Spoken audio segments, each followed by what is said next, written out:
प्रिय मित्रों, क्या आप भी जीवन के दुखों से मुक्ति और परम सुख की तलाश में हैं? श्रीमद् भगवत महात्म का अध्याय 6 इसी प्रश्न का उत्तर देता है। यह अध्याय सप्ताहव्रत यानी 7 दिनों का धार्मिक अनुष्ठान की विधि का विस्तृत वर्णन करता है और बताता है कि कैसे ये दिव्य कथा हमें संसार के बंधनों से मुक्त कर सकती है। ये महात्म का अंतिम अध्याय है जो एक भव्य निष्कर्ष प्रस्तुत करता है, जिसके बाद श्रीमद् भागवत महापुराण का प्रथम स्कंद शुरू होता है। श्री सनकादि मुनि कहते हैं, हे नारद जी, इस कथा को सुनने के लिए पहले ज्योतिषियों से शुभ मुहूर्त का पता लगाना चाहिए और फिर विवाह योग्य लोगों को बुलाकर पूछना चाहिए कि वे कब इसका प्रबंध कर सकते हैं। धन की व्यवस्था करने के लिए उन्हें ये व्यवस्था करनी चाहिए कि सभी भक्त कथा सुन सकें। ये कथा श्रावण, भाद्रपद, आश्विन, कार्तिक, मार्गशीर्ष, आषाढ़ और श्रावण के महीनों में मोक्ष की प्राप्ति का कारण मानी जाती है। व्यवहार: जो लोग कथा सुनने के लिए उत्साहित हों, उन्हें दूसरों को भी प्रोत्साहित करना चाहिए और देश विदेश में ये संदेश फैलाना चाहिए कि सभी लोग सपरिवार इस कथा को सुनने के लिए आएं। आमंत्रण: दूर दराज के भक्त जो वैष्णव और हरि भक्त हैं, उन्हें ये संदेश जरूर भेजना चाहिए। उन्हें व्यक्तिगत रूप से निमंत्रण देना चाहिए और उन्हें सूचित करना चाहिए कि वे इस कथा को सुनने के लिए आएं। यहां एक पल भी दुर्लभ है, इसलिए सभी को इस स्थान पर आने की कृपा करनी चाहिए। जो लोग दूर से आ रहे हैं, उनके लिए रहने का उचित प्रबंध करना चाहिए। स्त्री और शूद्र आदि भागवत कथा एवं संकीर्तन से दूर पड़ गए हैं, उनको भी सूचना हो जाए, ऐसा प्रबंध करना चाहिए। कथा के लिए एक ऐसा स्थान चुनना चाहिए जो धार्मिक कार्य के लिए उपयुक्त हो। वहां कथा के वाचक के लिए एक मंडप बनाना चाहिए। यह मंडप सुंदर ढंग से सजाया जाना चाहिए, जिसमें फल और फूल हों। मंडप को कई तरह के कपड़े और 7 तरह के अन्न से सजाना चाहिए। एक दिन पहले ही वाचक और सुनने वालों के बैठने की व्यवस्था कर लेनी चाहिए। कथा सुनाने वाले को पूर्व दिशा की ओर मुख करके बैठना चाहिए।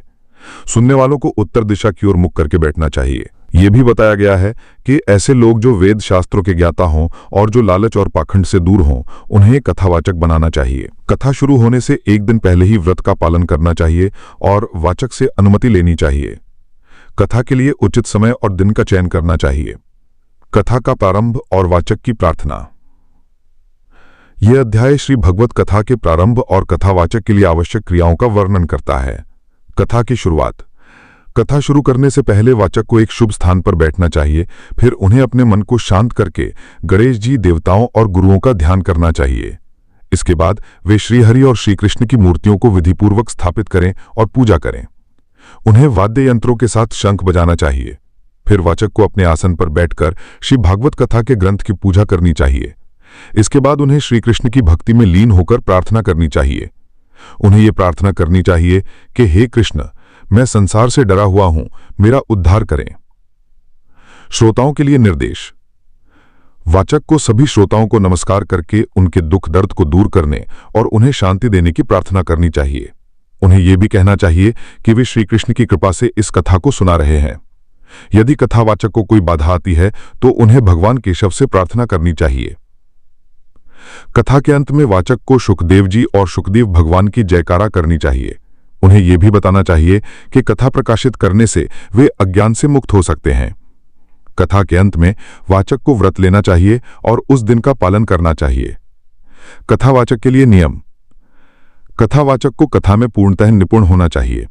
उन्हें सबसे पहले पूर्वजों, भागवत, गुरु, ब्राह्मणों और विद्वानों का पूजन करना चाहिए। उन्हें कथा का आरंभ मीठे स्वर में करना चाहिए। मध्याह्न में कुछ देर के लिए कथा रोकनी चाहिए और इस समय भगवान के गुणों का बखान करना चाहिए। श्रोताओं के लिए नियम: कथा सुनते समय श्रोताओं को खाने पीने से बचना चाहिए। जो श्रोता 7 दिन तक निराहार रहकर कथा सुन सकते हैं, उन्हें केवल दूध पीकर ही रहना चाहिए। यदि कोई निराहार नहीं रह सकता तो उसे दिन में एक ही बार फल और हल्का भोजन करना चाहिए। यह नियम इसलिए है ताकि कथा सुनने में कोई बाधा ना आए। कथा सुनने का अधिकार: जो पुरुष विष्णु भक्ति से रहित है, उसे कथा सुनने का अधिकार नहीं है। जो व्यक्ति नियमों का पालन करते हुए कथा सुनता है, उसे ब्रह्मचर्य का पालन करना चाहिए और कथा समाप्त होने तक भूमि पर सोना चाहिए। ये भागवत कथा का धार्मिक ग्रंथ का एक अंश है, जिसमें कथा श्रवण के नियमों और अधिकारों के बारे में बताया गया है। कथा श्रवण के नियम और अधिकार: जो पुरुष नियम से कथा सुने, उसे ब्रह्मचर्य से रहना, भूमि पर सोना और नित्य प्रति कथा समाप्त होने पर पत्तल में भोजन करना चाहिए।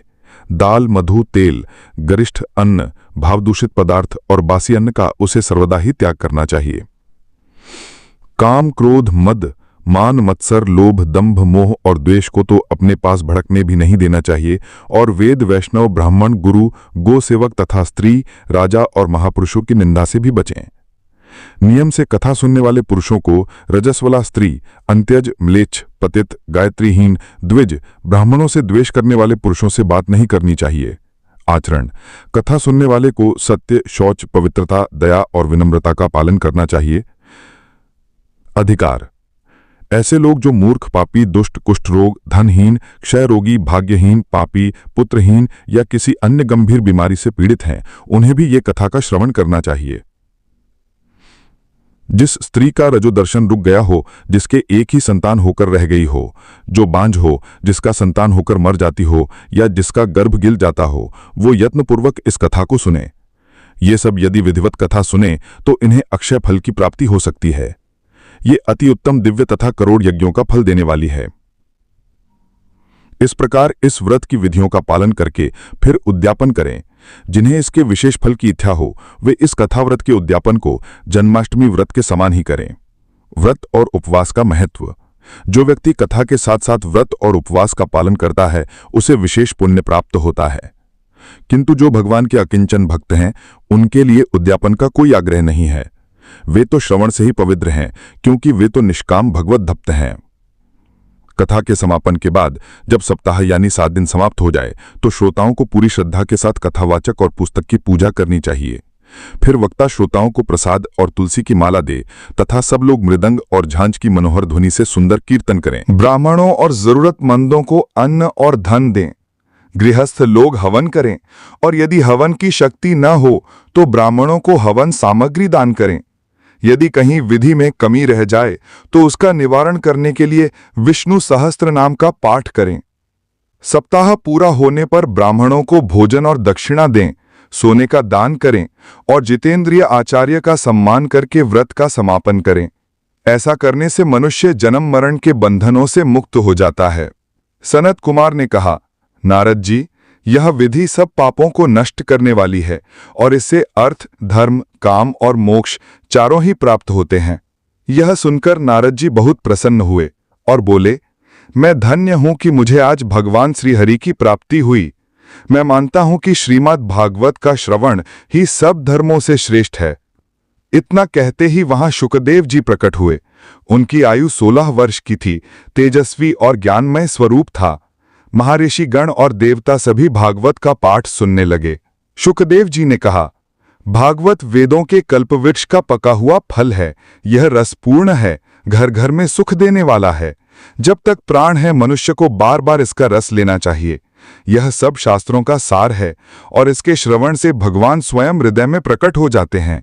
यह वैष्णवों का धन और परमहंसों का प्रिय ग्रंथ है। इसमें ज्ञान, वैराग्य और भक्ति के साथ मोक्ष का मार्ग बताया गया है। जो भक्त इसके श्रवण पठन में लगा रहता है वह मुक्त हो जाता है। इसलिए हे श्रोताओं, इसे कभी मत छोड़ना। इसी समय बलि, उद्धव, अर्जुन और पांडव भी प्रकट हुए। भगवान श्री हरि भी अपने पार्षदों सहित वहां पधारे। सभी ने भगवान और भक्तों की पूजा की और उनके सामने एक सिंहासन सजाया गया। देवगण भी संकीर्तन देखने पहुंचे। प्रहलाद जी करताल बजाने लगे, नारद जी वीणा पर राग छेड़ने लगे, अर्जुन वाद्य बजाने लगे और संकर्षण ने जय ध्वनि की। सब ओर आनंद ही आनंद छा गया। उस समय ज्ञान और वैराग्य भी नृत्य करने लगे। यह देखकर भगवान बहुत प्रसन्न हुए और बोले, मैं कथा और कीर्तन से प्रसन्न हूं। भक्त भाव ने मुझे वश में कर लिया है। तुम लोग मुझसे वर मांगो। सब लोग बोले, भगवान, जहां भी भागवत सप्ताह की कथा हो वहां आप अपने पार्षदों सहित अवश्य पधारें। भगवान मुस्कुराए और बोले, तथास्तु। इतना कहकर वे अंतर्धान हो गए। इसके बाद नारद जी ने भगवान और उनके पार्षदों को प्रणाम किया और शुकदेव जी सहित अन्य तपस्वियों को भी नमस्कार किया। कथा अमृत का पान करने से सब लोगों को बड़ा ही आनंद हुआ। उनका सारा मोह नष्ट हो गया। फिर वे सब लोग अपने अपने स्थान को चले गए। उसी समय शुकदेव जी ने भक्ति सहित उसके पुत्रों को अपने शास्त्र में स्थापित कर दिया। इसी से भागवत का सेवन करने से श्रीहरि वैष्णव के हृदय में आप विराजते हैं। जो लोग दरिद्रता के दुखहर की ज्वाला से दग्ध हो रहे हैं, जिन्हें माया पिशाचिनी ने रौंद डाला है तथा जो शास्त्र समुद्र में डूब रहे हैं, उनका कल्याण करने के लिए श्रीमद् भागवत सिंहनाद कर रहा है। शौनक जी ने पूछा, हे सूत जी, शुकदेव जी ने राजा परीक्षित को, गोकर्ण जी ने धुंधकारी को और सनक आदि ने नारद जी को यह ग्रंथ किस किस समय सुनाया था? मेरा यह संशय दूर कीजिए। सूत जी ने कहा, भगवान श्री कृष्ण के स्वधाम गमन के बाद कलयुग के 30 वर्ष से कुछ अधिक समय बीत जाने पर भाद्रपद मास की शुक्ल नवमी को शुकदेव जी ने कथा का आरंभ किया था। राजा परीक्षित के कथा सुनने के बाद कलयुग के 200 वर्ष बीत जाने पर आषाढ़ मास की शुक्ल नवमी को गोकर्ण जी ने यह कथा सुनाई थी। इसके पीछे कलयुग के 30 वर्ष और निकल जाने पर कार्तिक शुक्ला नवमी से संपादिनी कथा आरंभ की थी। निष्पाप शौनक जी, आपने जो कुछ पूछा था उसका उत्तर मैंने आपको दे दिया।